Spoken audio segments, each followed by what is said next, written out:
Welcome to Hack and Slash, a D&D 2E podcast, where we talk about Dungeons and Dragons 2nd Edition, our favorite version of D&D. It appears kind of in the 90s, and we still play and still love it. We don't know why, but it's the best one. Yeah, we're very nostalgic for this era, so we talk about all things related to it. We hope you enjoy. Yeah, much fun.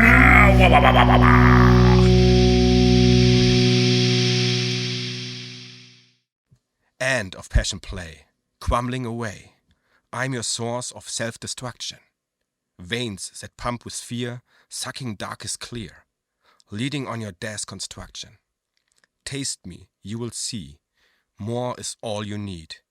Dedicated to how I'm killing you. Come crawling faster, obey your master. Your life burns faster, obey your master, master of puppets. Yeah, welcome to Hack and Slash number 6. That was from Metallica, Master of Puppets from 86, because I listened to it when I was young in the 90s. Oh, okay, so you're doing rock lyrics too. Yeah, I tried to. Yeah, I thought you were going to switch it up. I was inspired by you, and I was like, today's episode is about something what fits to this thing, and then it's perfect, actually. Yeah, I thought so, and also like normally this song is about like addiction. You know, like being addicted to cocaine and drugs in general. But I thought like gambling addiction is also a thing. There's so many addictions. Yeah, for sure. Good Lord. Dude, but yeah, welcome to Hack and Slash. Welcome to Hack AD&D and podcast. Slash. AD&D 2E podcast. But at the beginning of each show, we have a little quote. Yeah. Of, usually I do the song lyrics, but then a couple episodes ago, you did one with a quote from a book, and I thought you were going to do that again, but you're also doing song lyrics. You're also doing fucking song lyrics. I do everything. Sometimes I open my beer with my dick. That was from the last episode, I think, huh? You still haven't done it, though. We got a request online. Somebody said, has he done it yet? And I was like, no. You don't know how I open this beer, huh? I was 1 minute ago on the toilet, so. Shit. Anyway, this podcast is more than just dick and beer opening. It's about AD&D 2nd Edition. Every time we do a little theme about the genre, and we kind of branch out. It's also about like the 90s and when the 2nd Edition was out. Last time, dude, you made a reference to the movie Brain Dead, and I didn't know it was Dead Alive. In the U.S., it's called Dead Alive. Yeah, no, just in the north of U.S., it's called Dead Alive. Just in the north of the U.S.? That's what the internet said to me. I don't know. So everybody knows it. Well, where I grew up in Idaho, which is the most progressive state, we very smart bunch there. Yeah. We called it Dead Alive, motherfucker. Yeah, fuck off, Don't you fuck with me. But Peter Jackson called it Brain Dead. So Brain Dead, it's an official name. Dead Alive, it's a name for the U.S. people. It's for us. This is stupid. Well, the Brain Dead is too hard for us to, to recognize, wrap our head around and pronounce and comprehend the concept. We have to have it Dead Alive. Zombies and shit. Okay. Yeah, but you recognize the movie in the last episode, was like, as I mentioned about like this Rasenmähermann, the guy who... The dude, the lawnmower. I'm like, lawnmower killing, yes, and totally. then this big mama coming out of the roof of the building, then you said, now I recognize the movie. I know that totally movie. Saw that movie. But you didn't know the name. Well, that's because of Dead Alive. That is why I didn't know the name, but also why it didn't... I realized I had a thought since our last podcast where I was reflecting. I was like, why didn't that resonate with me so much? Well, here's the thing, dude. That came out, like, I saw it in the 90s before the Lord of the Rings movies, which is what made Peter Jackson super famous, especially among nerd culture, right? Yeah, yes, right. And if I'd seen it after the Lord of the Rings, of course, I'd be like, oh, cool, I saw Peter Jackson's first movie and stuff. Yeah. But when I saw it in high school, it was like just... I probably didn't know the director at all. For sure. You know what I'm saying? And I also was wrong with it was his first movie. It was his first kind of famous movie because he had one other movie, Bad Taste. I don't know if you know that movie. Bad Taste is really, really famous image is one with these mutant boy or mutant man who makes like this fuck off finger into the camera. Oh, cool, man. So Bad Taste. It's really, really also a horrible splatter movie. Total so, B. Yeah, total B We're movie. putting a lot of disinformation out here for you, folks. Peter Jackson's first movie, Flo can open a beer with his dick. It's all lies. All lies. Next lies. lie. It's Alp. We talked about Albtraum last time, and Felix. Shout out to Felix again. Hey, Felix. Hello. He's our friend. For people who don't know, We have friends. we have friends. We have friends. You can be also our friend if You you can be our want to. You can play D&D with us. It's gonna be fun. You can play a bard. You can play a dwarf. Whatever you want. Just be our friend. It's just to eat. Yeah, that's all you can play into bards and dwarves. But we know how Sacco works. We come to that maybe in another episode. So about Alp, it had nothing to do with the Alpen, with the mountains. It's from Alben. It's an old, not German, like what was before the Germans? The Slavs. Yeah, not the Slavs, the Germanen, Celts? the Germanen from the Germanen, an old word, and Alben means elfen or Elben, like J.R. Tolkien said. Yeah. And the idea behind Albtraum was always that there sits like an elf on your chest and talks to you in your dreams and bring you the Albträume, Oh, so okay. that's the thing, that's kind of what I said.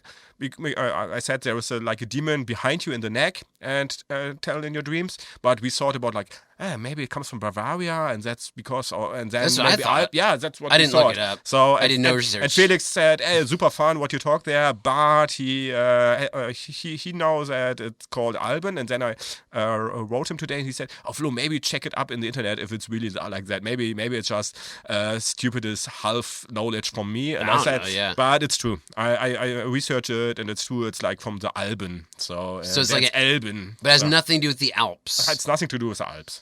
Even do the elves come from the Alps? Don't know. It's from. Is it like mountain no, elves No, it's that- like the old Germanen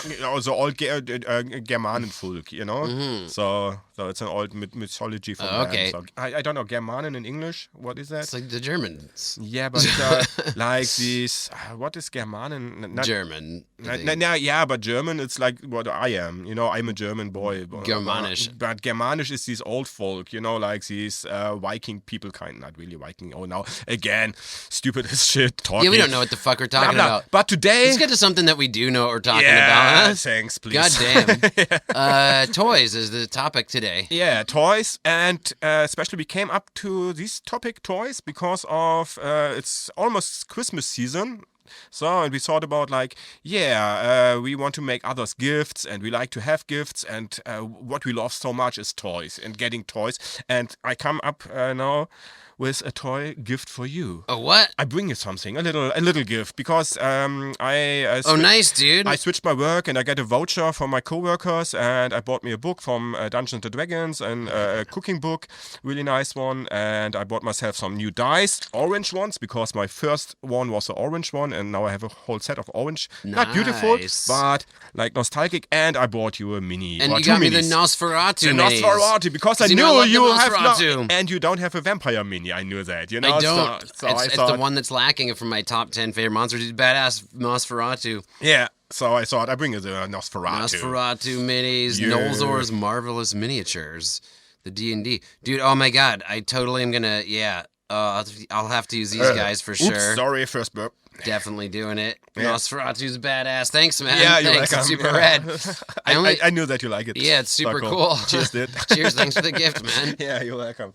So, and We're launching this podcast at the last Friday of every month, so last Friday in November, which also is Black Friday, which is the day where everybody goes out and buys toys. don't thought about that, but But usually, I'm against Black Friday, but I was actually thinking, I think it's good that they gave a Friday to black people. pause. Oh, bad joke. Oh, but nice. I wanted to make a joke. I was nice idiocy, but nice.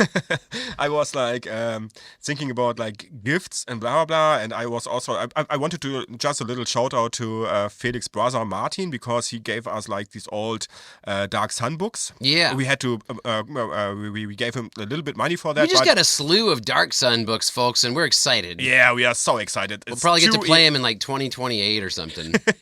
Maybe. Oh, no. So, but that's also like gifts, you know. And then I get this gift from my co-workers, my old co-workers from old work. Then we have that gift, and yeah.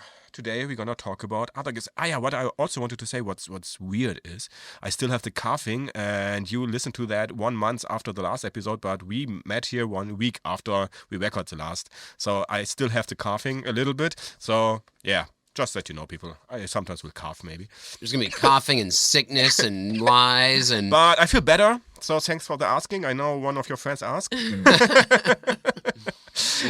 Hey, and after 4 days into the last episode, we have already around 100 listeners. Cool. I still want to know who is that. I still want to get in contact with the people. Please go in contact. Please give a comment. I can't remember anymore. I don't want to. You know, I think whatever. Please give a comment. Yeah, throw out some engagement with the comments and like let the comments roll. Even if it's hateful, that's fine.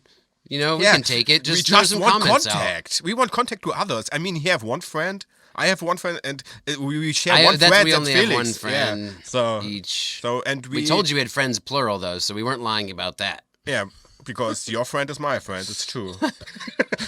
Okay, it's one person. Oh, there was one criticism that I heard about our podcast actually, and the last episode. Just in general, it's like Jake is so fucking mumblecore. What's up with that? What's mumblecore? This guy thinks he's real smart, but he's just sitting there going, mumblecore is like this way of speaking in it's like what I'm talking right now. It's supposed to be a realistic way that people talk, but kind of seen as like it was kind of cool and artsy to have mumblecore like movies in the. I don't know if that's still. I don't know if it's still a thing, but in the early 2010s and stuff, it was like mumblecore was kind of in. I went and saw them. I was like, it sounds stupid to me, but I'll go watch a mumblecore movie fest. So I went and saw a couple of them, and I didn't really like them. I have to thought research it was kind of what stupid. that means in German. What kind of it's like do you have an explanation? Yeah, what kind of movie? It's when people are talking like this and they're going, like, yeah, you know what I mean, and then their character will say.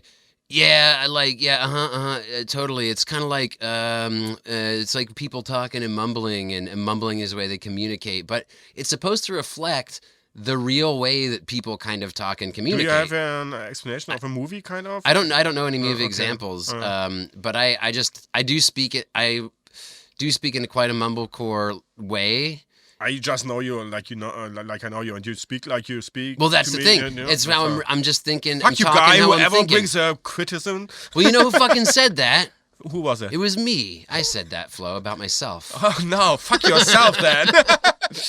I said it. When did you say that? And where did Just you when I say was listening to our last podcast, I'm like, I'm mumblecore as fuck on this, dude. Okay. Like, I'm the mumblecore ass motherfucker. Dude, always when I listen to our podcast by myself, I just listen to myself. I don't listen to what you say. I'm just bored by what you're saying. So probably because I'm all mumblecore. yeah, maybe. It's like, what does this guy even get to the point? You're just Jesus talking so Christ. much, and always with these jokes and blah blah blah, which I don't get because of these English words, you know. So fuck it. Yeah, the word Words. Friday is tough. Yeah. For you, I know. Yeah, Friday. Black Friday? What is a Friday? Yeah, what's a Friday? I'm a German boy. Fuck you. Dude. Freitag. What I wanted to say, I don't know. Patreon. We have their thing going on Patreon. We have there now a little episode brought out for $3, €3. You can buy this episode, kind of. So it's like a 20-minute solo campaign thing. And I would say, I don't ask you, but I would say I would give them also a sticker. Oh, you didn't ask about my opinion on their Patreon sales decisions? Yeah. That's fine. Yeah, sounds good. Sounds good. Cool. Cheers.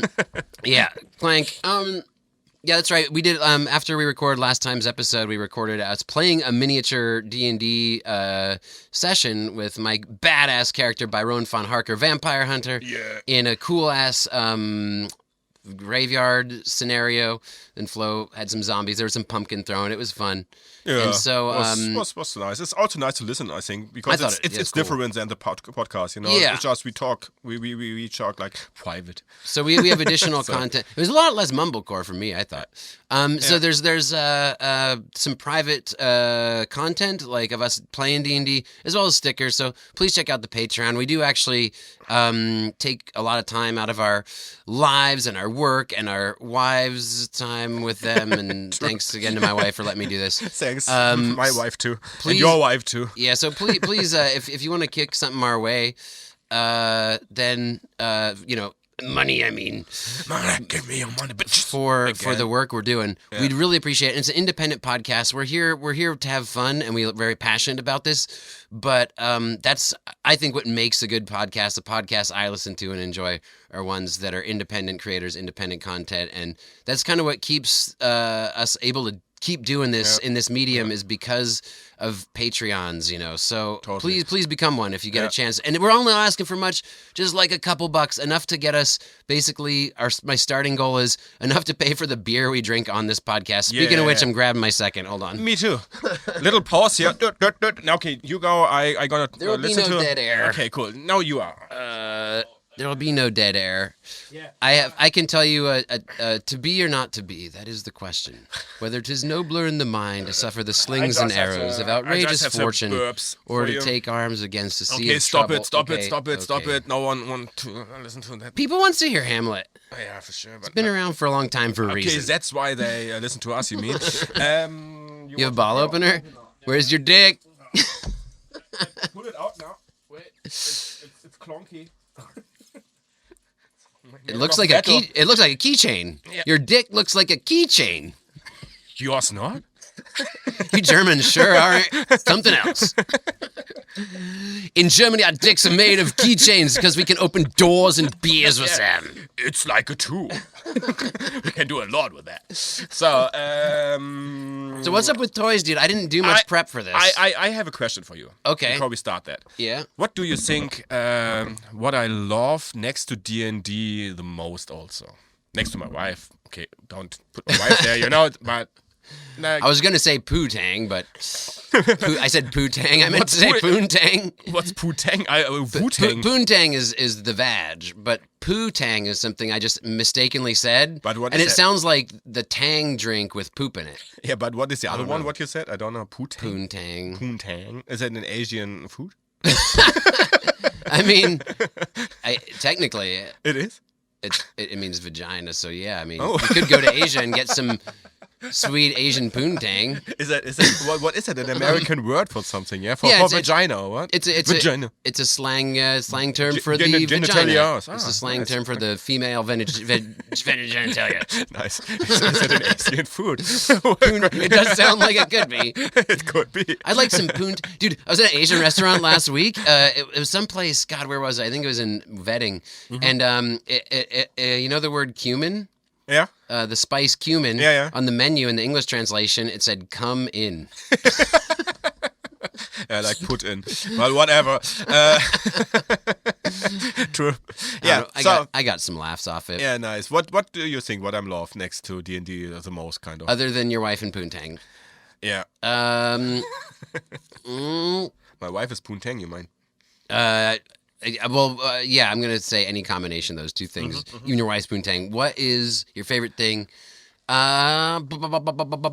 Comics, I guess, dude. Yeah, true. You read my thoughts, but I want to come up to our episode today, and that's toys. I love toys so much. Do you like comics more than toys, though? Are you full of lies again? Fuck damn it!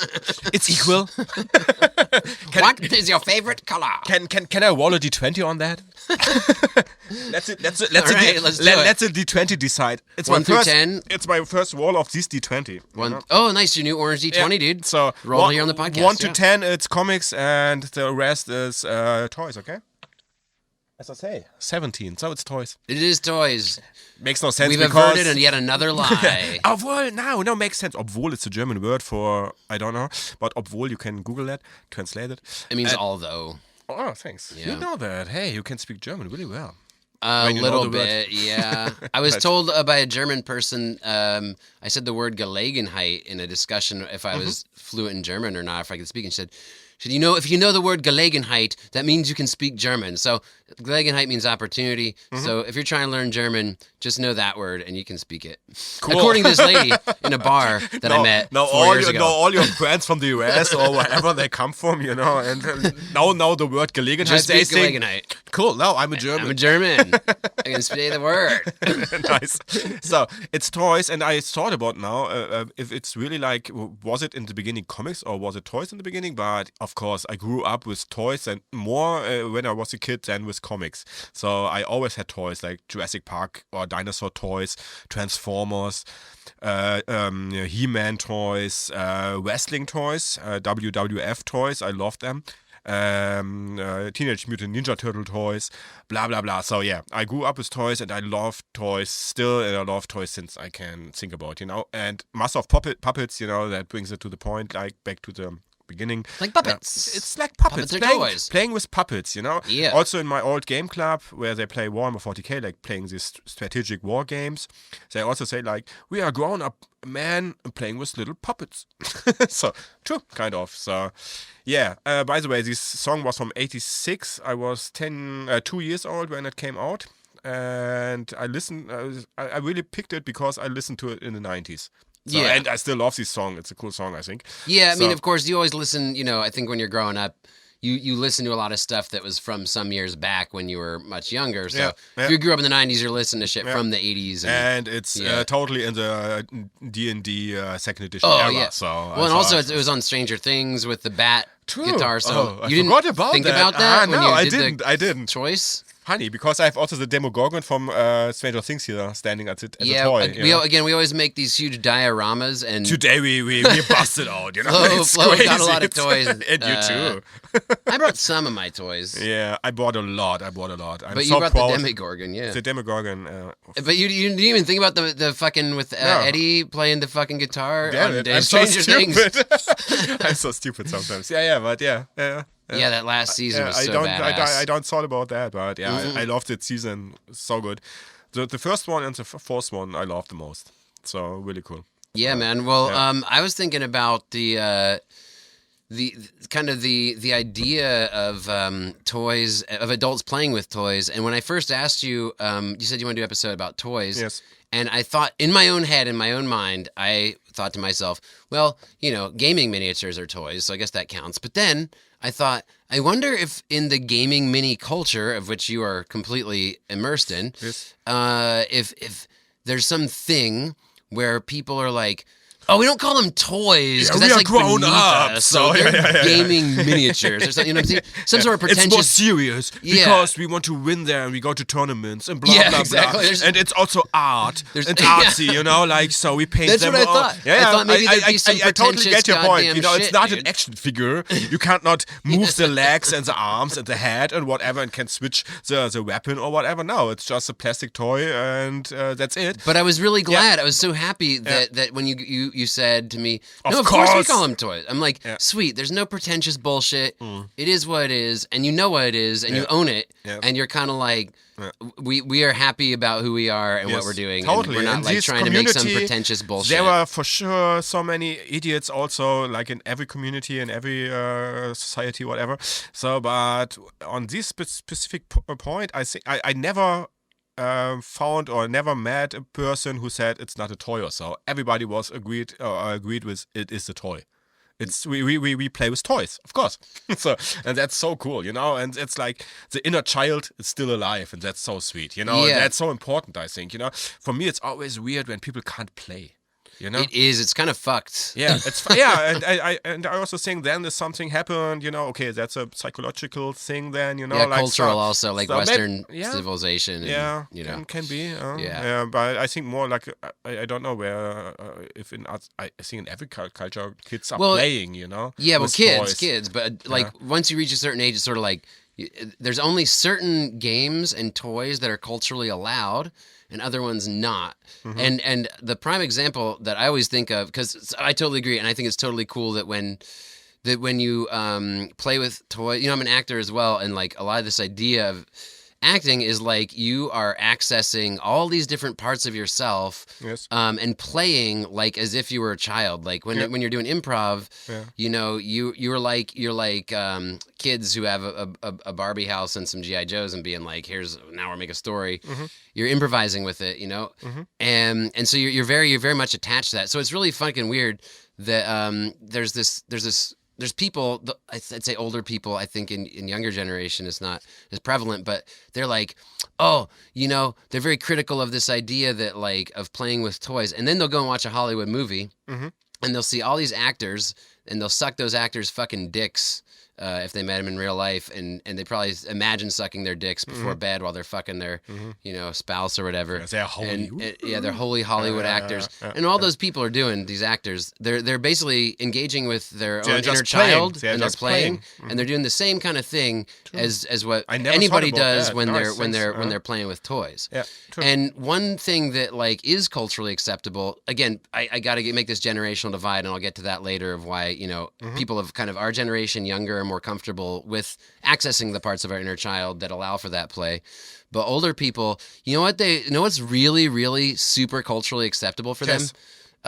Chess, but that's actually a good thing. I think chess is great. Totally. But sports, dude. They love sports. True. Sports is okay. Yeah, true. Sports is fine. Yeah. Sports promotes nationalism. Yeah. That's like a fact. Yeah. And like it's a very violent game. Like people beat the shit out of their wives more on the Super Bowl and stuff. Yeah. And there's like, but this competition thing, you know, human love that, you know, like the old Rome people, like Brot und Spiele, bread and games. It was bread and like, circus. Yeah, so bread and circus was it in English? Okay, but Brot und Spiele in German. So you watch like old when I was in the 80s watching my dad and his friends, or when I was like in college days, like watching other people my age when I was in my 20s, whatever. Like you watch a bunch of grown men like around a TV, and then when the ball goes into a certain way, you know what they do? Here's what they do. I'm gonna stand it back from the mic on this one. Here's what they do. They go,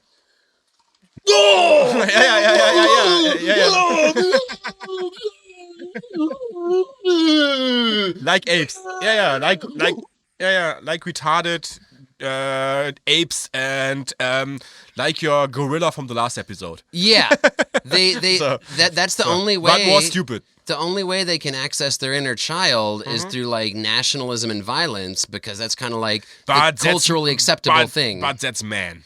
Yeah, it's men. That's man. Yeah, you know. I mean, to be fair, to be fair, that's man. Let's be fair about it. That's an hormone thing, you know, like being violent and blah blah blah. I think women, I don't know, they also play, but different. So. I don't know. I don't know. I will not speak about that. We are here under boys. Hello, Caro.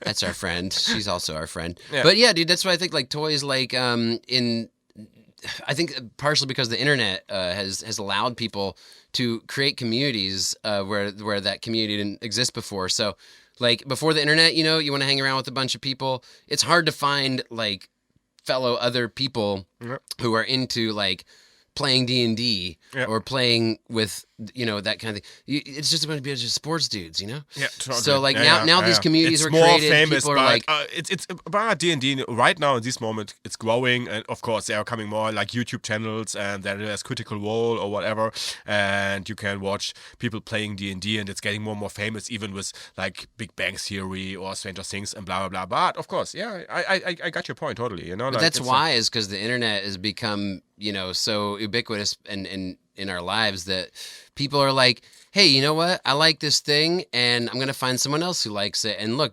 boom, bunch of other people, community, boom.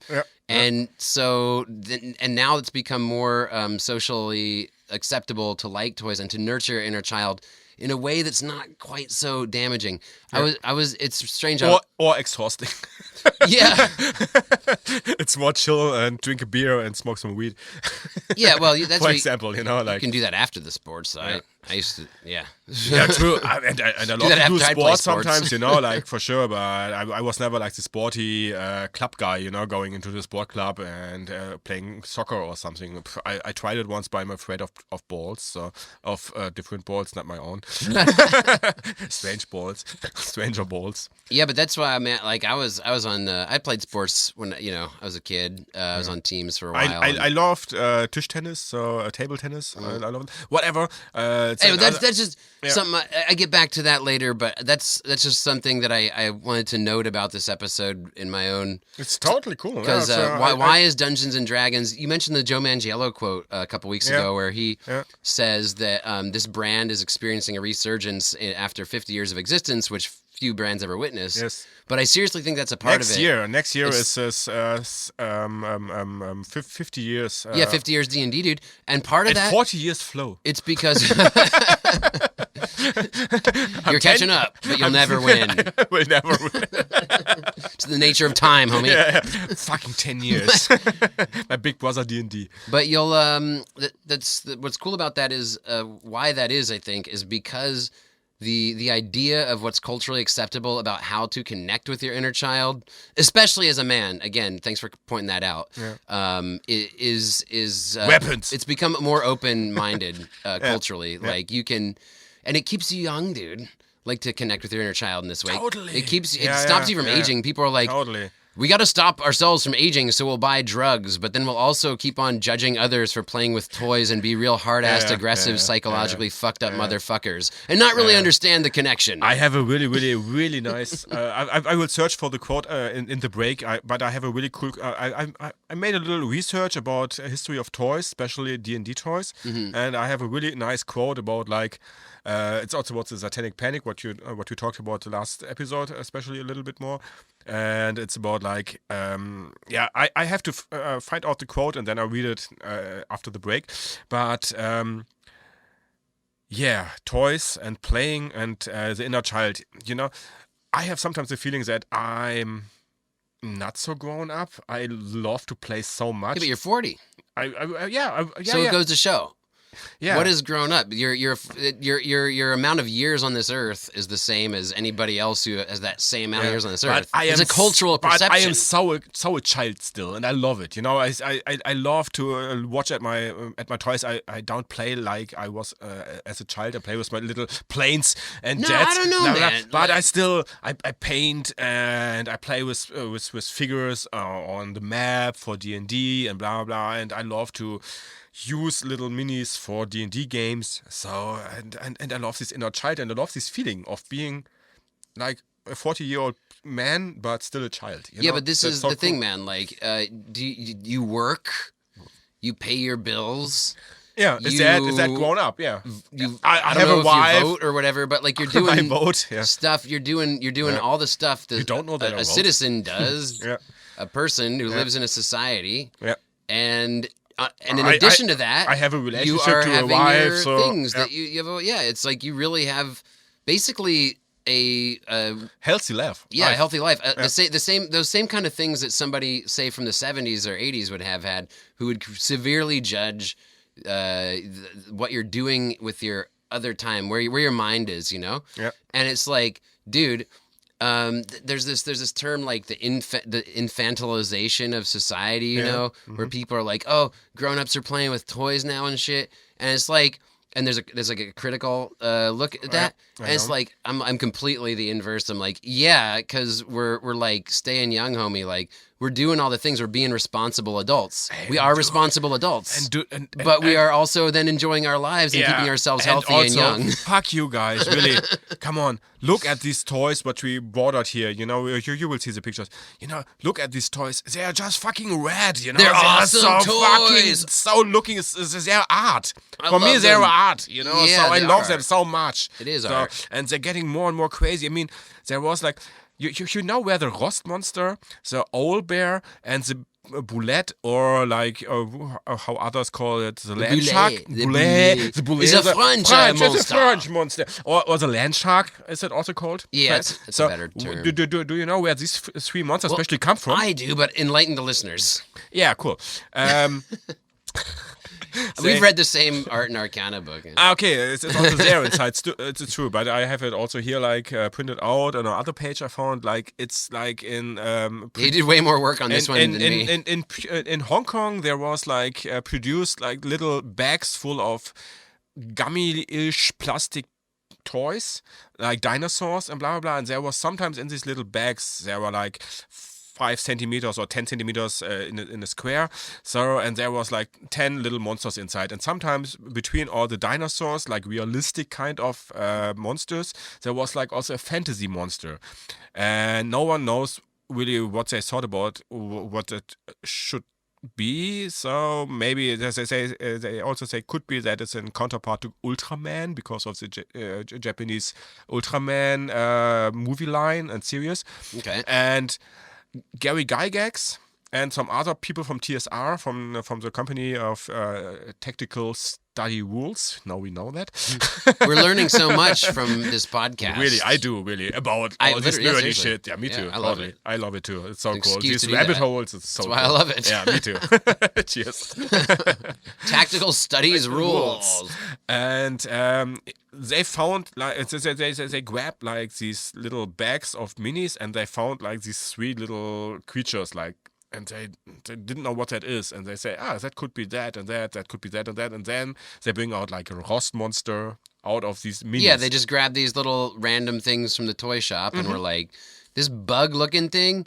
What if it was like a creature that rusted your armor? Yes. And the game effect would be your armor is done for if you encounter it. Yeah. That sounds good. Look at his little antenna. It would just tickle your fucking armor and tickle it right off your fucking... Well, this looks like an owl, but looks also like a beer. Okay, it's an owl beer. Easy. I like to think those guys were on some sort of... I think they were like drunk or stoned or tripping, but maybe they're all straight edge, huh? I don't know. What do you think? Both. You can't be both. Yep, one of them was these and one of them was these because there was... Dave Arneson would have been the stoner. Yeah, but here, for example, there was like Tim Kask. Tim Kask was a playtester in the 70s for D&D. He was like connected to Gary Gygax, and he was like one of the inviters of the Boulette. Okay. Or the Boulet. The inventors, the Entwickler. The Entwickler. And I don't know, maybe he was straight edge and Gary Gygax was a stoner. I don't know. I've known like the D&D, it seems like they come in like both flavors, you know, the players. Sometimes they're like these straight edge super nerd dude who come out with like just a giant bottle of Mountain Dew, a 2-liter Mountain Dew bottle, and they're giant fucking fat guys. Mountain Dew is such and then a they're like US computer thing. nerds. We don't know Mountain Dew. Yeah, but in every US movie, Hollywood movie, everything, every time like this Mountain Dew. Yeah, they got like good product placement. deals with movies. Yeah, so it's like the Monster here in Berlin and in Germany. I think. Oh, I think they like Monster Energy drink in the US too. Yeah, but is it an energy drink or what is a Mountain Dew?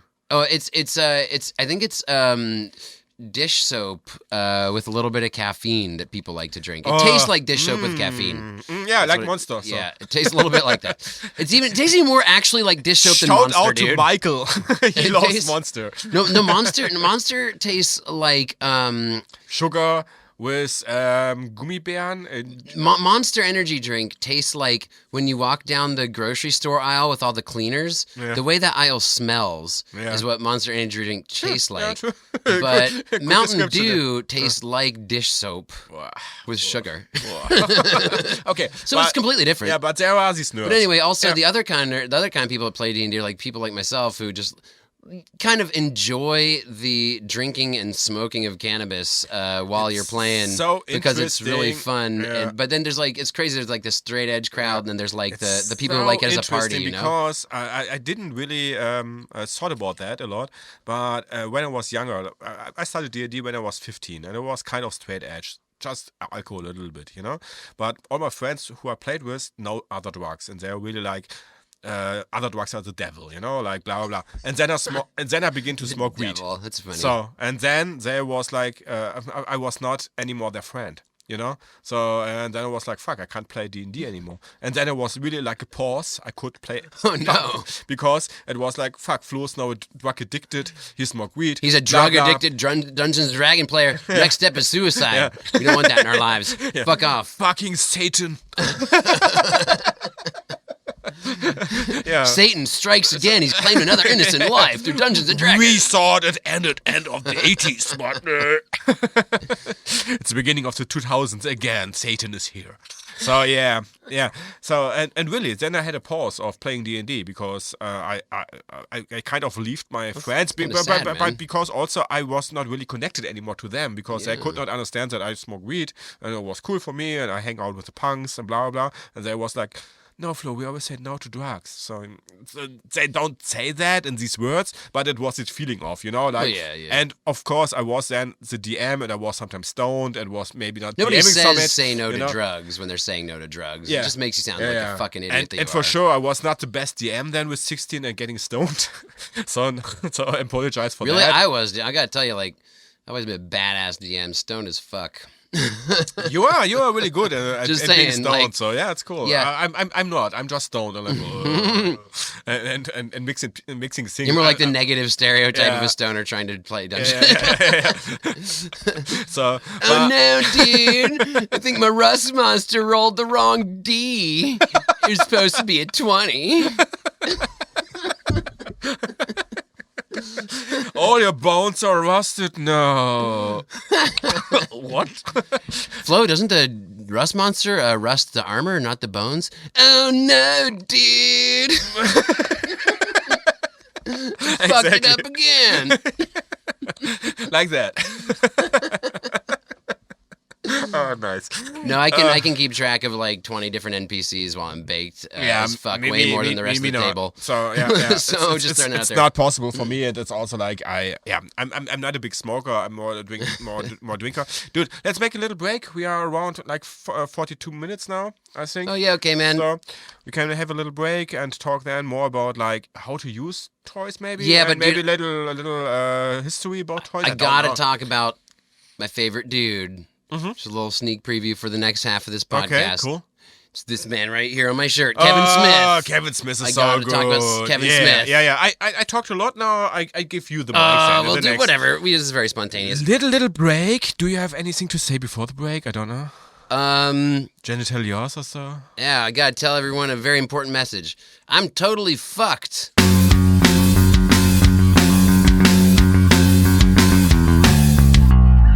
And we're back. Oh, that was a nice break. Yeah. You went to take a piss, and while you did that, I looked at my phone, and I immediately regretted it. I hate. Why did I do like that to myself? Yeah, you are here in hobby time and free I'm time. supposed to be having fun. Yeah, please. The phone isn't fun. I also looked into my phone, but just because of the hobby, So I had fun in the moment I was on toilet. You not. Sorry for you. No, I did the usual phone stuff. Fuck no. No, okay, cool. I don't want to talk about anything that's my phone tries to make me think about. Okay. Yeah. I did actually try and look at Kevin Smith stuff though. Then immediately I was like, oh shit, I shouldn't be looking at my phone for the things the phone wants me to look at. The phone should know me better. Actually, it's kind of a shitty thing if your phone doesn't know that we're doing a podcast and I just said the word Kevin Smith. The phone should be like, he just said Kevin Smith. Let's just inundate him with Kevin Smith content and then sell him Kevin Smith. But the phone gives products. you always stuff you don't like, huh? Yeah, it does. It does ratchet up the negative emotions more than anything else, doesn't it? Yeah. Dude, what we always do after the break is the word. The word. The word. So today it's a word. It's what is it?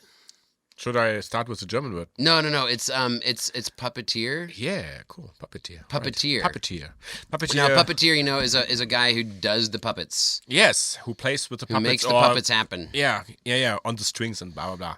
So in German, it's Puppenspieler. Which I think is really a funny word. It's Puppenspieler. Puppenspieler. Like Puppe, it's a toy, it's like the puppet, and Spieler, it's a gamer, it's a player, it's a gambler or whatever, like it's a man or the boy or the girl or the human behind the puppet. Yeah, but it's funny because the word Spiel in German means play, right? Right. Or game, like Spiel is also or das game. Spiel, the game. Yeah, as a verb it means play, and as a noun it means game. Right. But in English, the word spiel means kind of a pre-planned little verbal presentation that you have in your pocket. Really? Yeah. Spiel is an A English little word? spiel, yeah. Giving me the fucking, he's giving me the, go do the dishes spiel, Really? you might say about your Ah. roommate. Interesting. Lord knows I have. I don't know. Yeah, it's a spiel. So, like, okay. yeah, for example, when I'm doing bike tours, I always think it's funny that, like, when I do the introduction, it's my intro spiel, you know? I'm telling people the rules of the bicycle. Okay, but you got this word from the German culture, kind of, huh? I'm sure, yeah, so- the American, Yeah. the English language. There's a lot of words in English that are picked up from German Yeah. language, and, So- and that's definitely one of them. Because it makes sense. Because these, like for example, what you brought here, this bike tour thing. In the beginning, you bring up this Give a little spiel. little spiel. You know, it's also like the getting to know anyone else spiel. You know, it's like kennenlernen spiel. You know, to when you meet a new team or so on work, then you have this kennenlernen spiel. Is that a German? It's a German thing. A Yeah, word? yeah, Really? yeah, a yeah. Kennenlernen-Spiel? Kennenlernen A spiel. getting to know you Yeah, spiel. like for example, you're sitting in a circle and throwing a ball, you know, like, and you have to catch the ball, and then you have to say something. I see. It's like, yeah, my name is blah blah blah. I come from da da da da. Speaking of playing with toys as an adult. Right. We do it. Yeah, because it's easier. Because you Sometimes get it's to- easier, it's even helpful. even on work. You know, it's a tool. You can work. You can use it as a tool. And But also, dude, the word pooping. You know, yeah. it's just so funny because like pooping, it's like you're pooping. It's a pooping-spieler. yeah, It always reminds me Of of course, you come up with that. The yeah. Seth MacFarlane's cavalcade of comedy when it's like the Scotsman watches the Muppets take Manhattan or whatever. He's watching a Muppets movie. He's like, "Oh no, you silly poopet! Don't go take a ride with the other poopet." And it really makes fun of how the Scottish accent, Nice. the word puppet sounds like he's saying poop. Yeah. Yeah. But the Germans do it too, apparently. Pooping. But yeah, for us, you know, like we don't have the word puppen, you know, like puppen is puppen, and we have then for farting it's furzen. So it's a different word. So Yeah, but we don't. pooping is a puppet. It's a puppet. A poopin. Yeah, it's a puppe. A Puppe. poopa. Yeah, it's a A puppe. poopa is a puppet. Yeah, but So the German word for puppet is poopa. I fucking love it. Yeah, It's yeah. such a funny language for a native English speaker. Dude. I gotta tell you, it's like really funny sometimes. Dude, in the first half of this episode, I mentioned that I want to bring up a quote, like on a research of toys, you know, for D&D. And as I research for toys of D&D, I go back to this rabbit hole of Satanic Panic. And there was a really cool quote from this author, this guy who wrote this little article. The name I forgot already. You're shuffling through the papers. Yeah. You're looking for the information. Rob Vance. Rob Vance is his name. Okay. And the quote is following. And His then, name's Rob Vance. It's not something he did to a guy Yeah. named Vance. I find it funny that the level-headed and reasonable people believed that books hold magic that could control the minds of children and teens, while the evil and satanic people were using math, charts, and some science to play harmless game. Sorry, just fleeting through. So true. You know, like, sorry, it's a satanic panic term again, but, you know, like, all these people who said, we are good people, and D&D is satanic shit, blah, blah, blah, and in these books there's magic, which can summon demons, blah, blah, blah. That comes from these people who said D&D is bad.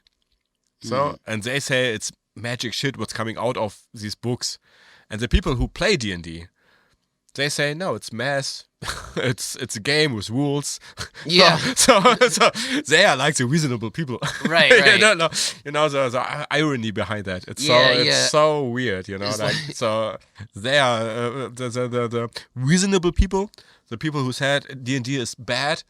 Yeah, it's like how when a senator says, "Hey, we should really crack down on the gays and do gay conversion therapy and Yeah. we hate gays." Yeah, yeah. You know they're fucking a guy. Yeah, You know, yeah. You know they're probably gay. Yeah. And that's why they Yeah. are homophobes. Yeah. And you- it's always like the yeah. people who are, the people kind of pointing the finger are usually the ones doing the thing they're kind of pointing the finger at, you know what I'm saying? but this thing is like Or fingering in this they, case. but in this case it's like they are yeah, true. But in this case it's like they are like using the term magic and blah blah blah, and they're against what they saying by their own, like, oh, we're against all this D&D satanic shit. But in these books there is magic and that can summon demons inside of the heads of our children. Yeah. Blah, blah. And the children are playing that and saying, no, it's just a game. And then we're meanwhile, using those tables. people are believing in the Bible Yeah. and imagining that fairy tales are real and that Yeah. there was some It's so stories about sea monsters that Yeah. like happened in real life and stuff. And then they're like, oh, but then these guys are fucking summoning Satan when they're playing sea monster games. You're like, no, the sea monster is a 10-hit die creature, you see. It's not, only in our imagination, doesn't exist in real life. Yeah. Totally. It's just a game. We just play with toys. It's just toys, dude. Like, it's not a book of hate that we're using to try and commit I really love this atrocities. little quote there, I found that when I was like in this rabbit hole of searching for the history of toys. But you wanted to tell us or something. Kevin Smith, Kevin homie! Smith. You know people who Kevin Smith is? Dude, if you're listening to this podcast, I kind of hope you already know who Kevin Smith is. You have to. 90s and so. Yeah, dude. I brought as part of my J and the Silent Bob. Yeah, dude. In this little diorama of toys we have of action figures we got over here, I got my Jay and Silent Bob action figure. They're so cool. They're so badass. I'm It's so really, funny. really jealous about them. Like so cool. Bob came with a 6-pack of beer, and Jay came with a course. bong and a bag of weed, Of course they did. and then also their little dog with a huge boner. Yeah. Yeah, a little red rocket dog. Kevin And- Smith is so rad, man. He is so cool. Yeah, so the thing is, this dude, he's a legend because, and how he fits into this topic so much, I think, is that he sort of invigorated, if not pioneered, the whole culture of kind of social acceptance of Being a nerd. being an adult who likes toys, dude. True. Like, true. again, before I think the 80s. Imagine if it was like the 80s and you were playing with toys when you're 40 years old, dude. Like, that's automatic like ostracization from most social groups. You're retarded. Yeah, it's definitely. I said it again. Well, you're doing an impression of other people, so I think it's slightly more acceptable. At least. Okay, cool. I learned. I don't know, but probably again, send us comments even if they're hateful. You guys use the R word so Please, much, yeah. and I'm gonna come kill you in the middle of the night. That's a fine I comment. really I want think it. people who are will send hateful comments are easier to get. Increase the for sure. engagement. Yeah, we're using naughty language. Like, come send us. We death just threats. want some comments. We're desperate for comments. Please give us comments. I don't want to talk about that anymore. Like, Kevin- fuck off. Even not about give us money and all that shit. I don't want to talk Give about us that. comments. Yeah, You whatever. I don't say- want to say- talk about that but anymore. Like we're doing. so- But Kevin Smith, dude, he started this Yeah, please come this back. adult appreciation of toys culture, and he brought I love that I have an action figure of the guy who did that. Which company is behind that action figures? Do you know? I don't know. Is that McFarlane Toys? And that's not. I don't know, but Can I have a look on one of these Yeah, for miniature sure. in the time you talk? But yeah, Because- I want to tell a fun story, dude, because I was in the U.S. Visiting in 2020, like literally a week before the pandemic Yeah. happened, dude. Yeah. Like literally, I was in New Jersey Yeah. in March 2020, and I visited an old friend of mine. Big shout out to Will. Will's one badass motherfucker, and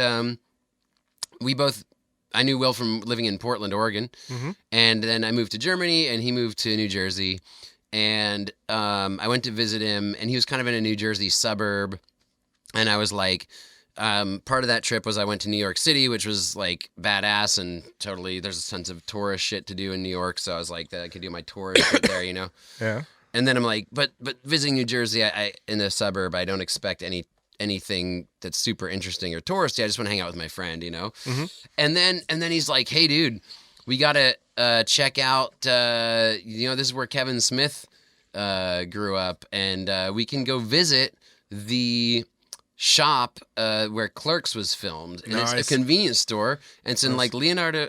What's on my shirt? Oh, Leonardo, Quick New Jersey. Stop grocery. You went to Quick Stop Grocery where I got this shirt that I'm wearing right here. Nice. He wears now a yellow shirt with Kevin Smith on top, and with a sword bubble around his head, and there's Quick Stop groceries. It's Quick Stop Groceries, and that's from the movie Clerks. And Yeah, and he filmed if it you there. don't know the movie, watch it. Yeah. Clerks is amazing. Hopefully, we don't have to explain too much about this background because people just know Clerks and Kevin Smith well enough. I If hope you don't, then it's, to succinctly put it, it was a film by the director Kevin Smith. He plays the character Silent Bob along with his cohort Jason Mewes, who plays Jay. Oh, he and, fucked up so much in his real life after. Oh yeah, this. Jay has his own story, but like, But- but then I went and saw the Quick Stop, the actual convenience store where they filmed Clerks, which was like Kevin Smith's breakout movie. It's a really indie film. It was all black and white, and it was so cool because it was just a normal convenience store. There wasn't really anything extra special about it. It wasn't actually super decked out touristy shit, except there was this one rack of shirts. Nice. And the t-shirts were on it, and that was like Nice. the only reference, the only nod in the whole shop. Other than that, He knew it was totally when just there a are normal fans. thing. When fans are there, they will search for it and they will find it. You know, like and you exactly. find it. You know, like and so my cool. my sweet ass friend Will took me there, but then he's like, "You think that's cool? Check this shit out." And we went to fucking Jay and Silent Bob's Secret Stash, which is this comic shop, Nice. which was featured on some TV shows where they were like evaluate the worth of toys and comics. And I went, and it was like the fucking badass comic shop, dude. And I Nice. got some comics there, and I shopped around and oogled all the things I would love to have bought if I had the money. But there was so much cool shit. They had like the Buddy Jesus action figure from the movie Dogma. Oh, I love the movie Dogma so much. I love it. Yeah, and I was it's so thinking cool. if they don't have an action figure of the Golgotha shit monster, they probably do, but they should if they don't. Yeah. But yeah, cool. dude, and I just love that I got to kind of visit this landmark, this kind of cultural mecca sort of site of this dude who had really pioneered again, or to this idea that adults can enjoy Toys. things that are Yeah. more traditionally for young people, Yeah. younger people, for teenagers and stuff, because these things are good for us. Totally. They keep us healthy and happy and keep life fun. Yeah. And dude, I love Kevin Smith for this. Also, he pioneered. Did you know? I don't know if this is okay. Here's another thing that might possibly be a lie, like the Alptraum thing. I don't know about this one as much, but Okay. I think he like pioneered podcasts, dude. Really? Yeah, because he made the first podcast, like the Smodcast, and he kind of like okay. I think he really helped the medium of podcasting brought his career kind of back. Interesting, And he okay. started doing this podcast with Jason Mewes, and yeah, dude, like he's a dude who really also helped podcasts become a thing. I think I heard about that before, but I don't know really. But I think in Germany, one of the pioneers of podcasting are Jan Böhmermann and Olli Schulz. Oh, Jan Böhmermann has a podcast, huh? You don't know? No, I don't pay a lot of attention. I know Yeah. I like his stuff. Yeah, I like with Jan Böhmermann, but I don't know a lot. with Olli Schulz, they have these Fest und Flauschig, really, really famous podcast, and they had another one before, so I think they were one of the pioneers, but that's another topic. But nice. Jan Böhmermann is really funny. Dude. I love him. For sure, he's a good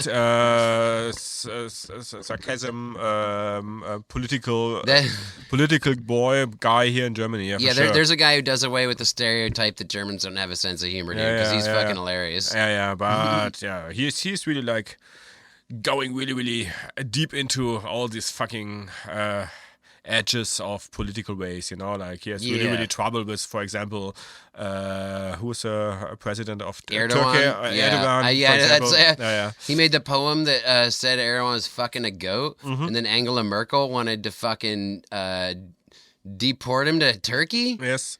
Yeah. No, Germany's yeah. not a medieval country at all. Yeah, now, no, they don't want to deport him to Turkey. What did they want to do? Not deport. You can't deport if you're not from a place. yeah. They wanted to ship it. But Erdogan was like, we want to punish this guy, and they were like, the German government was gonna be like, all right, yeah, you can punish him. I don't know, but it was a huge thing. But yeah, it was a big deal. It was crazy. Yeah, it was totally crazy. That a satirist can be put in that position in the 21st century. That's a completely other topic. And we talked about like Kevin Smith. And podcasting, and I make a photo as you talked about Kevin Smith from his action figure under his food, because while I was talking, you looked up the company. What is it? It's View Askew. Oh, View Askew. I don't know that. That's his company. Ah, nice. It's View Askew. If you ever look at any of his own company. Yeah, if you ever look at any of the movies and stuff that he does, it's all View Askew. But is the name of the production it's made in China. Of course. Everything from the US is made in China. It's from 1998, this figure, so really nice. Oh, wow. So, damn. And as you talked about, like Kevin Smith, and he loves toys, and that grown-ups can play with toys or can collect toys, whatever. Then I thought about like, okay, where it comes from, and then I thought about like Todd McFarlane, the Todd McFarlane toys, all these Spawn toys and blah blah. They are not for kids. That's really grown-up toys, I think. You think Todd McFarlane was the first innovator of the idea of adult toys? Totally. Like all the Spawn, and then also like... they're like statues. They're not like... They're supposed to kind of remain in one pose and be kind of like on your desk. I mean, I have this Spawn figure here, this action figure from the movie. So it's also a Todd McFarlane toy, I think, and it's completely movable. But yeah, you're right. It's more like a statue. Normally the Todd McFarlane toys, but yeah, that's the thing that that's a company. Todd McFarlane is a artist behind Spawn, but his company produced toys for like grown-ups and not for kids anymore. So there were so many like art toys, like Sofubi are toys. Like I have this old Godzilla toy there from the 80s, and that's a Sofubi toy, and that's more like right now in this age of time, it's like an art toy, and that brings me to CO Kane and Slimehouse TV. Yeah, tell me. I want to ask you, dude. Like, you were like doing your obsessive flow thing about Theo Kane and Slimehouse, and I'm like, a little what the bit fuck? like a stalker. Yeah, it was borderline stalkery, dude. Yeah. And you were, and then I told you I had the Muckman from the Ninja Turtles, the action figure series, and I have that here too. A playmate toy. And you were like, nice. Theo Kane talked about Muckman on the fucking his show. And then you went on Instagram and like shout out to Theo Kane. You really were giving a lot of shout outs to Theo Kane. What's up with that? Why do you like Theo Kane? Who is he, and why do you like him? And what's up with your obsession here? Yeah, at first I liked his style of producing videos on YouTube. I really like what he's doing there. Okay. And I really like his topics. Like what he's talking about. And he's talking about toys all the time. Yeah. So, but especially about like retro toys. Did he inspire you to create this as the topic for this episode? No, we had that before. I had that idea before. I just got to him because I love toys so much, and then I wear the shirt of Bill Making Stuff today. Bill Making Stuff is a YouTuber as well, and he's like creating toys, and he's connected to CO Kane, Slimehouse TV, and so I met CO Kane through Build Making Stuff and watched then YouTube videos from Slimehouse TV from CO Kane, and I figured out, hey, cool, he make really, really cool content. I really like what he's doing. He's like going to like fairs or like to markets and search for old retro toys, but also to art markets and search there for new toys. And it's really interesting what he bring up, like it's really, really interesting how he have what kind of view he has into toys, and he is a big collector of all sorts of toys, but especially like really like old retro toys, like the turtle toys, like the He-Man toys, but all kinds of toys, like the Sofubi toys. That's all Japanese Godzilla toys, kind of. Okay. So. And I just like what he's doing, and how he's talking. He has a really interesting English accent. I don't know where it really come from, but it's really special. And he's like this hip hop guy. He's also like an battle rapper. He was in Oh, his history. yeah, okay. So, and he is also like an illustrator for album covers and blah, blah, blah. So he can paint. So, Cool. and he also is like an war gamer kind of. He's also like into Warhammer. So he's a real nerd. He's one of us. He's a So nerdcore, yeah. he's nerdcore totally motherfucker. nerdcore. And he really produces really well produced YouTube videos. So that's just why I love him so much and why I'm into contact to him. And I also wrote with him a little bit. He was like annoyed from me then. Yeah, I think he was wondering what the fuck you kept on. But that's what just because bothering of him the on social media, but dude. that was just because of the fucking Insta. I didn't know 'Cause you don't how know Insta works and all the hashtags.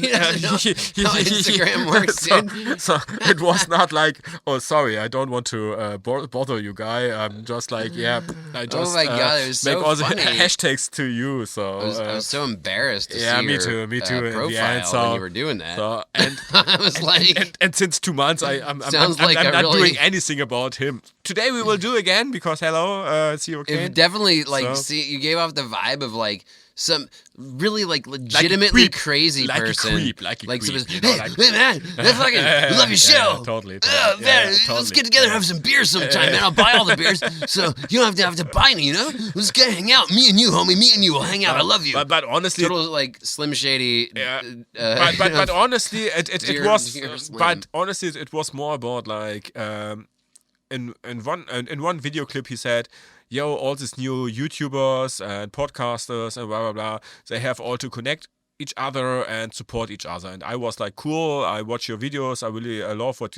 you're saying." And I said to him, "Hey, we have a new podcast. Please support us.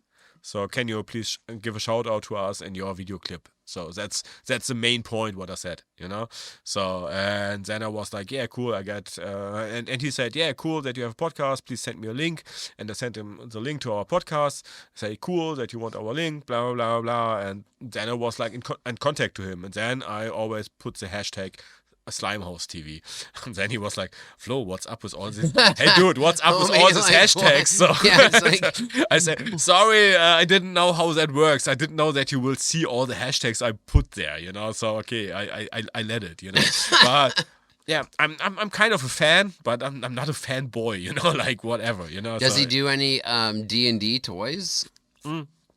He often shows D&D stuff. Oh, really? Cool, man. So like all these old D&D toys and all these, as people say, old Hammer toys. That's like the Old Hammer toys. yeah, that's Warhammer, but from the 80s, 70s. And Warhammer in the 80s, 70s was like from GW, Games Workshop, produced in the 80s or late 70s, 80s, and 90s. They produced 4 D&D toys. Okay. So, and always when he is on fairs or markets and he found old Hammer toys, like D&D toys, he's always like putting them into the camera and showing, hey, here's old D&D stuff. Cool, man. Or Okay. also the old War Duke. You know, I have this new War Duke here. You got the new War Duke. Yeah. And there I was, never knew they had like D&D action figures until you showed me War Duke a couple weeks ago. There was a lot more, you know. There was Yeah, I like saw that this, now. Yeah, I this- just went through it. It This was like half orc loads of also, like this assassin half orc. I don't know his name. So and after the So there was a D&D action figure line in the 80s. It's so Yes. crazy, dude, because like I was really into action figures, but I kind of like got really into one thing, and then that was like my thing, you know? So I didn't get into D&D till the 90s when I was a teenager and kind of over my action figure buying days. Then my I was just spending all my money on D&D shit and, you know, weed. And then I kind of like I missed over the 80s D&D action figure phase. Me too. Yeah. I just get up with that the last year or so. I don't know. You know, like I knew that there are action figures for D&D, or I knew that there were action figures for Shadowrun, this other RPG, the sci-fi RPG, because I have there one action figure stands also here, this dwarf, this wigger. But for D&D, yeah, there was like in the 80s was a line after this cartoon came out. Yeah. And- oh, dude, that kind of brings me to a point I wanted to ask you about. If you, I'm guessing you might not know anything about this, but maybe you do. Yeah. Okay, like so. In the 80s, there was like this deregulation of because of Ronald Reagan, right? Yeah. Reagan was the president, and then he decided to deregulate advertising to kids. And before the 80s, it was seen as like advertising to kids is there's some ethical lines there, you know.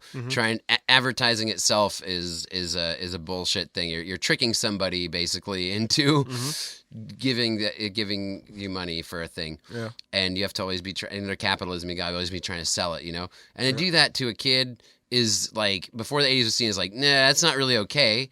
And then Reagan like deregulated. He's like, the floodgates are open. You can market shit to kids now, and it's totally legal, where it wasn't before. And that's kind of when He-Man came out. Was the first big thing. He-Man was created as a fucking half-hour-long TV show that was an advertisement for toys. Yeah. True. I remember and that. So, true. and the first when I was a little kid, the first one I got was the Awful Clawful. I remember I was like 3 or 4, and my mom's friend had bought it for me as a birthday present or a Christmas Which one present. was or something. that? Because he was a crab claw. Okay. He's a lot like your little Lobster Johnson right here, actually. Yeah. Your little D&D figure of Lobster Johnson. Nice lobster. Yeah, your little mini where there's a giant claw on him, but the action figure had this claw you could move, and that like got me into He-Man. It was the first thing I ever got into as a toy line, as an action figure line. It totally worked, like the formula. Like, Totally. But then I looked up. I didn't have enough time to do the research this week because we've only had a week between recording other podcasts, you know. But I really am interested to know how that worked in Germany. And when I did the brief things I did look up was there was He-Man in Germany. For sure. There was advertisements for He-Man toys in Germany. Yeah. But I'm like, the deregulation in the Reagan era of toys for kids was a very U.S. specific thing. How did that affect the rest of the world? Like, what was that like in Germany, for example? Like, were you not allowed to do that before the 80s? Or was the U.S. such an influence in Western Germany at that point that like they just kind of did whatever the U.S. does, and they're like, "Oh, we're advertising to kids now. Let's just go ahead and fucking do it." Or I just can guess. I don't know. I'm not sure about that. So, I don't know. What I know that kids in Germany always played with some toys, you know. Well, yeah, you always play also, with toys. So also in the DDR there were different toys. Yeah. Than in the Kids Western, playing with toys is all a thing. Western Germany, but for sure we had He-Man, but that you know already, and we had also He-Man as a cartoon and TV shows. Yeah. And one of my first He-Man action figures was the Mossman. And I really Mossman. It's so cool. Nice, dude. I remember the touch was of so it. You fuzzy. know? Yeah, so fuzzy. So that was one of my cool. I want to have more of that. But I don't know about this campaign about Reagan and blah blah. I don't think. It's just a guessing, you know. I don't think it was like any influential thing about here in Germany. I just think that Hasbro. I think any Mattel. I think Mattel. It's a company, the German company behind the He-Man figures here in Germany. Yeah. So. And I just think they had like a contract with the US company behind the He-Man figures. Well, sure, yeah. And so they had a contract and they sell that here. So. But I was wondering, now my brain is sparked and I'm but like. Sorry, guys, I don't know really.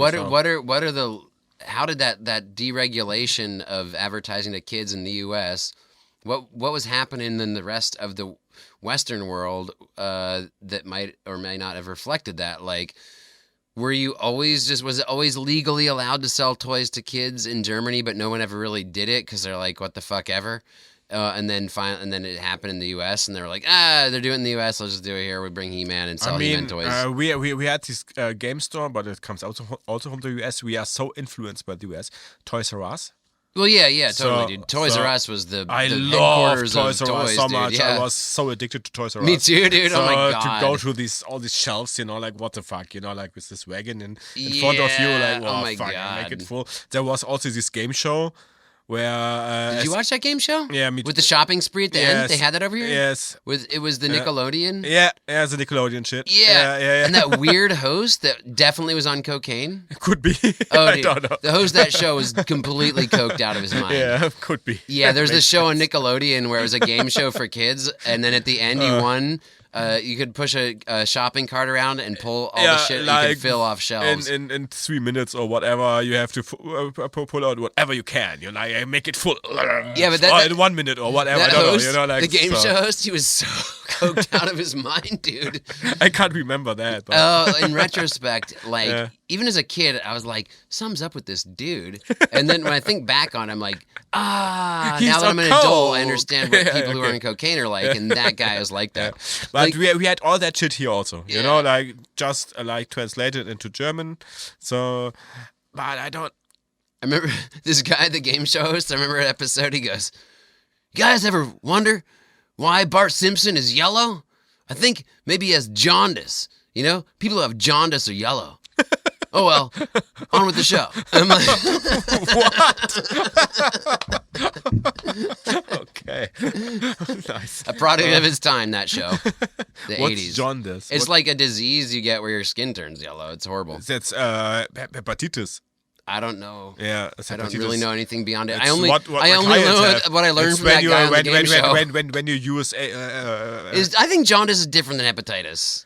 Okay. I don't know. I'm not a doctor, and I'm not even smart. Yeah, whatever. So we're getting into a dark. We're getting dark here. But about it. That's so cool. You had that show though here. That's kind of cool, man. Like that you had the same game show. Yeah, also was kind of the same. It's badass. It was not. Yeah, I think it was with German people there. Yeah, I think it was the shopping spree at the end though. You always wanted to go push the cart as a kid. I was so jealous. I want to have that. You know, like I want to be that kid. This kid. Definitely a Western Germany thing, not in the East. But dude, we have also like magazines where inside like was like showing off all the toys. So we had a big market around. So for sure, the government or like companies sell toys to kids or wanted to sell toys to the families. Yeah. So and show and I was so like into all of these toys. I wanted to have all of that, like Jurassic Park toys, Transformers. I was so into like He-Man and He-Man. But did you ever collect D&D toys? The action figures, like never. No. Yeah, it kind of skipped. It was like an 80s thing, I guess, right? Totally. Yeah, totally. Like this guy, Warduke. Yeah, I never knew about him. Me neither. So, but he was inside of the cartoon.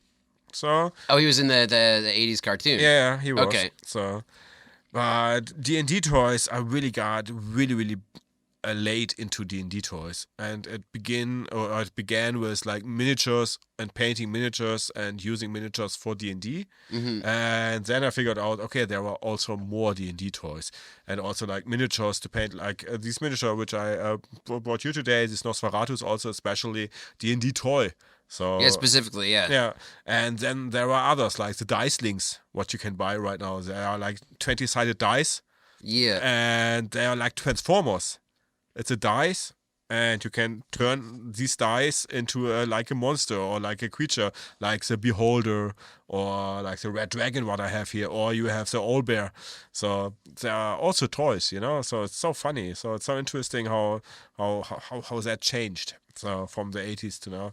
I always thought that also though in the when I would buy minis in the 90s, I feel like it was kind of like they were all pewter.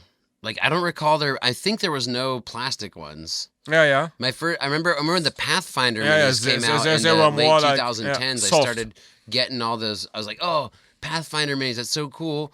They finally made like some stuff you can buy for cheap, plastic shit you can buy for cheap. You can spend like $12 and get like a few like 10 minis or whatever. It used to always be like they were really special, you know, like the pewter figures, and it's like you got to spend $5 and then you get that one, the basilisk, for example. That's the one I remember painting. It was badass. And it's like, but then it was more special, you know.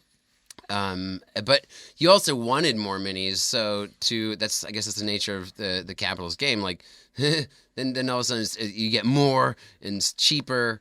And therefore, but also then the material's cheaper and they're already painted, and it's like, do you just want some minis for your fucking game? Here you go. Because we also used to, use the Hero Quest minis to supplement our game. Yesterday, not 2 days ago, I was in this shop, Funtainment in Berlin, and We have a guest. We make a little pause here. Oh, wait, sorry, we're recording the podcast. Yeah. Yeah, no worries. No worry. Yo. Okay. Is that now live? Okay. Yeah, I don't know, dude. We had some people busting the studio. Okay. But we'll figure it out. Just put up the instruments. Okay. Yeah. Hello, guests. Hey. We'll give it a little pause. Yeah.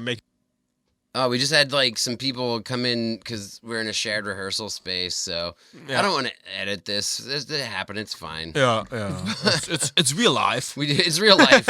Yeah. We paused it. Yeah, I was like, and in the before we paused it, I was like into like there were these action figures, and you can play with that by your own or put it in a shelf and watch it.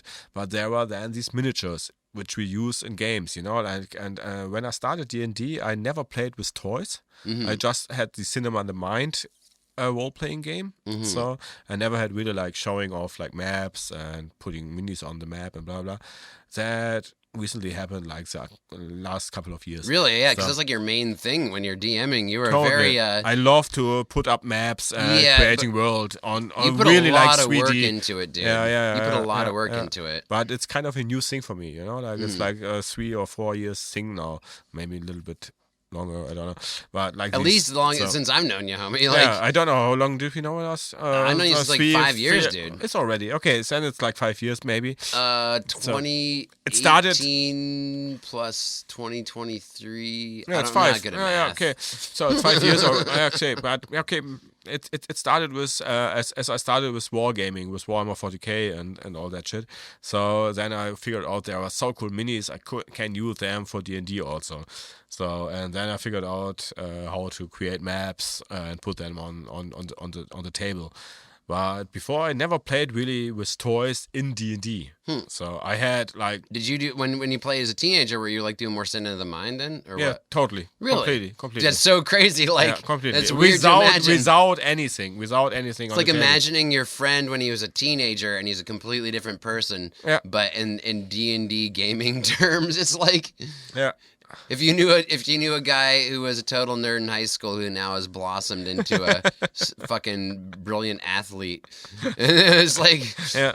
you fucking never used minis? What the Never. fuck? That is Never. like your main thing you do. Yeah, and I never did that before, just like pen and paper, really pen and paper, and just sitting there and have my dungeon master screen with in front of me, and that's it. And the people sitting in front of me, and we don't have any maps or anything. Damn. Yeah. Sometimes I draw a map or so and show, you're standing here, blah blah, but just with hand drawing stuff. So I've been pretty consistent in my gaming style throughout the years, man. Like in high school, as I do today, I use the battle mat. I love that the parchment sheet, or it was parchment. I think it still is what we're using with hexes or squares, and then you love have your a new dry map, but erase. that's a new topic then. And also. that's another thing, yeah. But then with some minis, and you move the minis around. It's so good. But the thing is, since I've gotten to know you, you've inspired me to like up my game, and now I'm adding more crafty shit into each of my sessions. And So much fun. whether it's painting minis or like as you just mentioned, the sneak preview.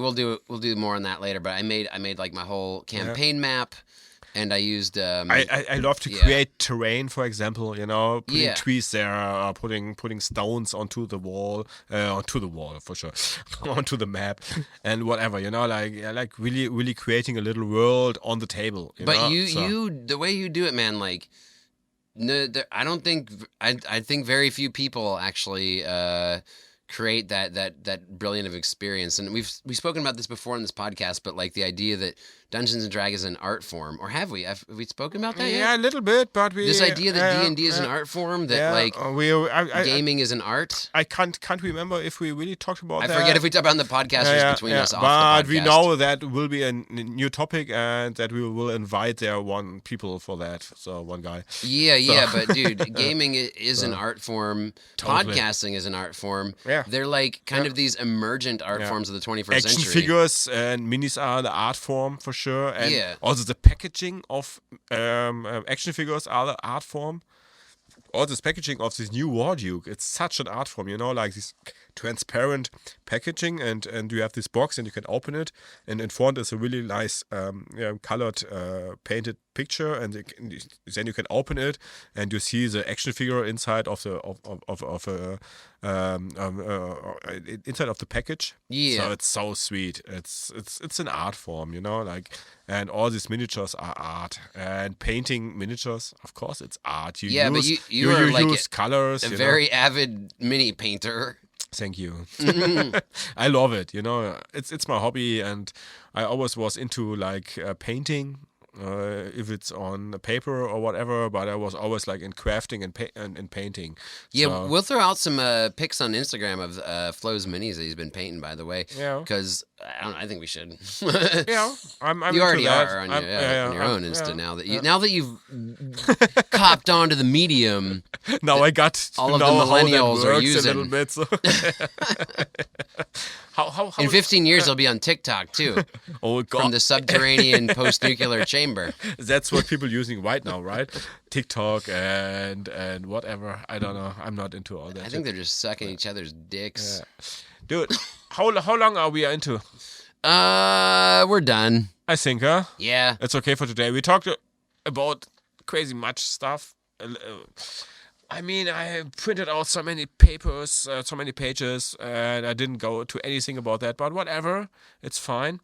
And we talked about toys. I think I did all my stuff. Oh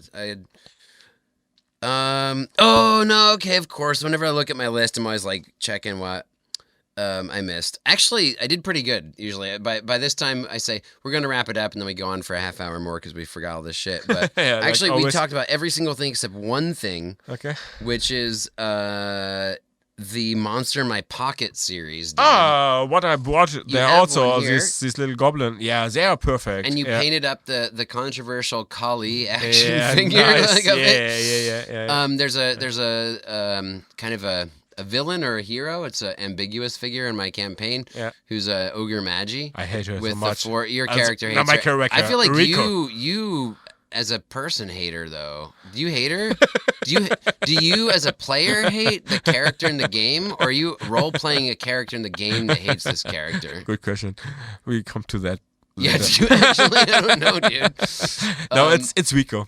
Rico. Okay, I love the character, and I love what you brought up there, and it's a cool character for sure. Yeah, Rico just hate her, but Rico is his turtle boy, and I that's also who brought Flo out. plays in our campaign. Yeah, that's the main campaign.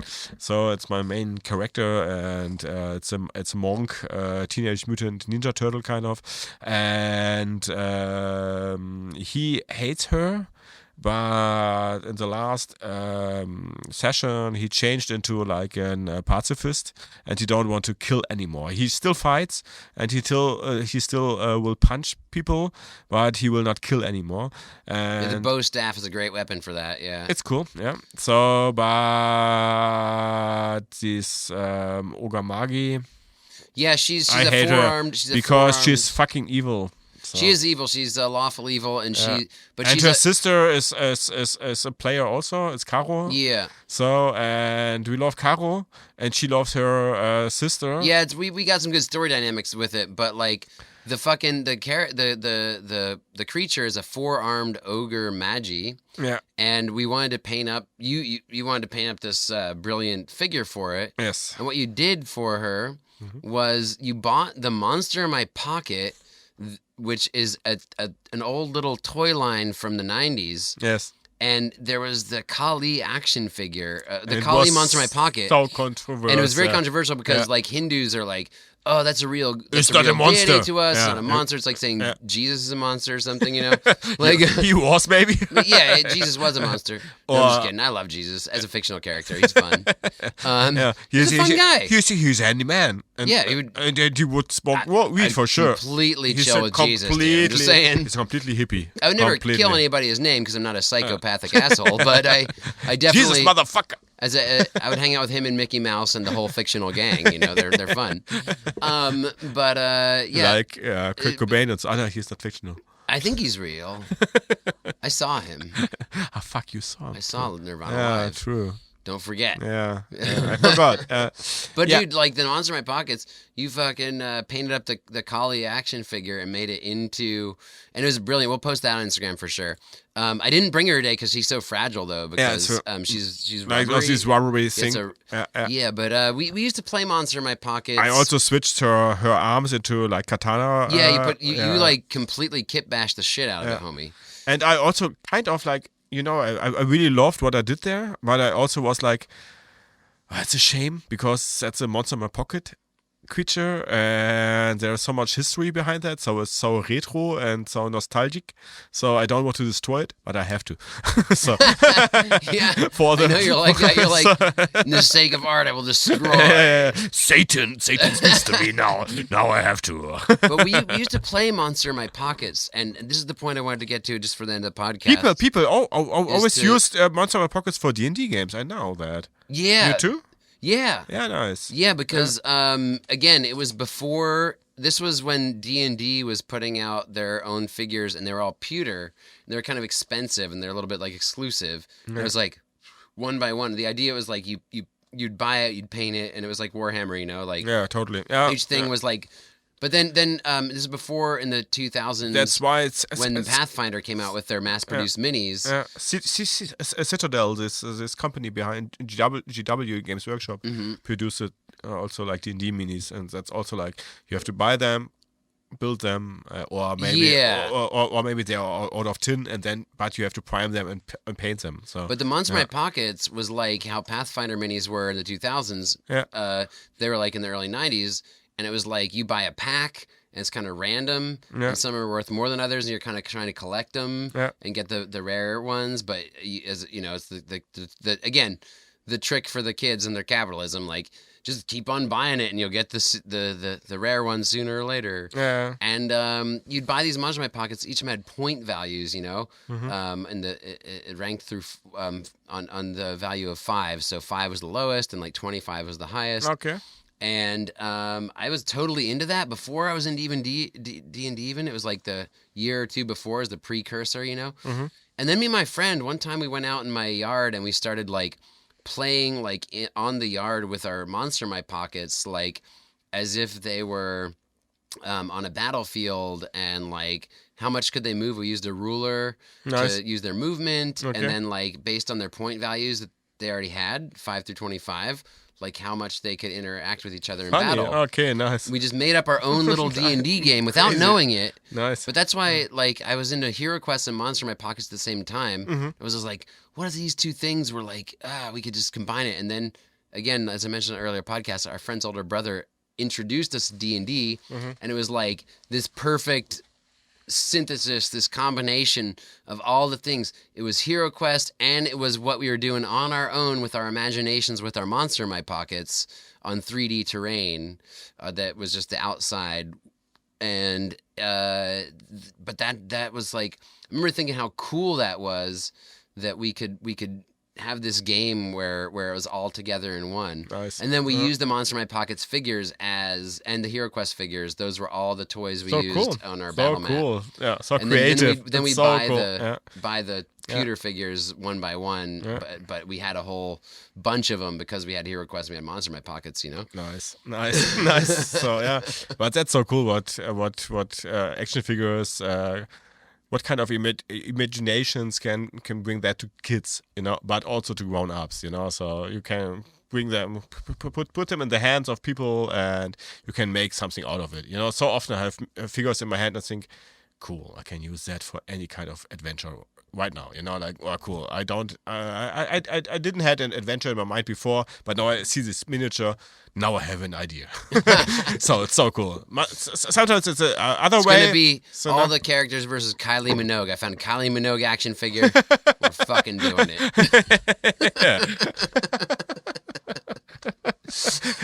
Against Leonardo DiCaprio. And that's it. Leonardo decapitation. Nice. Dude, let's wrap it up.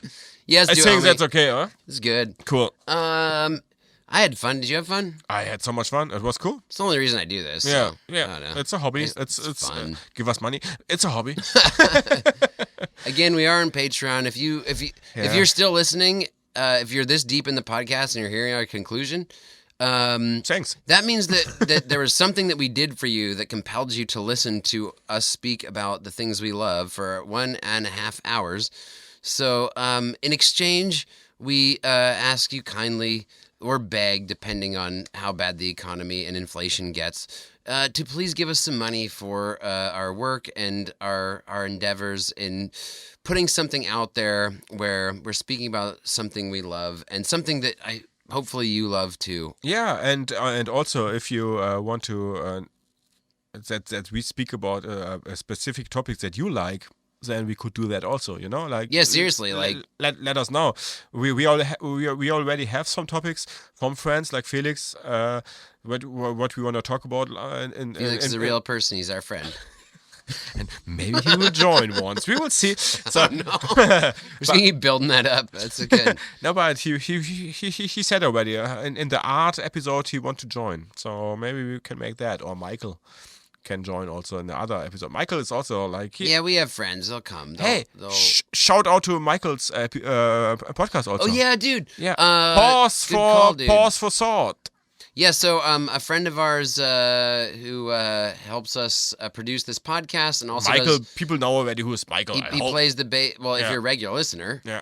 But if it's your first time listening, Michael, he plays the bass for our music, our theme music of this podcast, helps us produce this episode, and plays D&D with us. I'm also in a new band with him, Mad Life Crisis. Oh yeah. Nice. Where we're playing music together. And he's a great friend and an all-around good dude. Like really, really one of these kind of humans who's truly solid in every way, shape, and form. Yeah. He came out with a new podcast. Pause for thought. Pause for Thought is the name of the podcast. Yeah. Glad you said it because I didn't know it. And it's not pause, it's pause. Like with W. P-A-W-S. Like from the cat. Like this little pause. Yeah, and it's really cool. It's really sweet. It explores like the weird and kind of cryptic and enigmatic shit of the world, right? Yes. Like check it out, man. Please, yeah. He just launched it this week, so that's why I haven't caught it yet, but I'm going to. Yeah, it's really nice. It's really nice to listen. It's 50 nice minutes, so it's really, really cool to listen. Pause for thought. So cool. Yeah, shout out to them. Shout out to Felix. And next episode... We gave enough shouts to Felix. We do not need another. Felix. Stop. Felix. And that's embarrassing for Felix now. Yeah. Goddamn Felix. Oh, I'm sorry for you, Felix. Okay, shout out. And... Oh, I spiked out now. That's the first time. I think that was me. No, you are down. Whatever. Whatever. And next episode, it's a Christmas episode, and we're gonna talk about maps, I think. Yeah, well, it'll launch at the end of December after Christmas, so... Yeah. This is kind of, I feel like, our Christmas because episode. Of traveling and being around. Oh, it's true. Yeah, and I wanted to bring some Christmas trees, but I will bring some Christmas trees next time. Okay, we'll record the episode before Christmas. Yeah. You'll hear it a little bit after Christmas. Yeah. But during that time that is between Christmas and New Year, in which you feel the festive holiday spirit. Oh. Yeah. Cool. Yeah, I loved it. I hope you liked it too. Yeah, are you shitting me, man? Like, this is... I love it so much. God damn it. Do you know our favorite last words? Can you say it? Can you say it without crying? Come on, let's say it. 3, 2, 1. May you roll a natural 20. Bye-bye.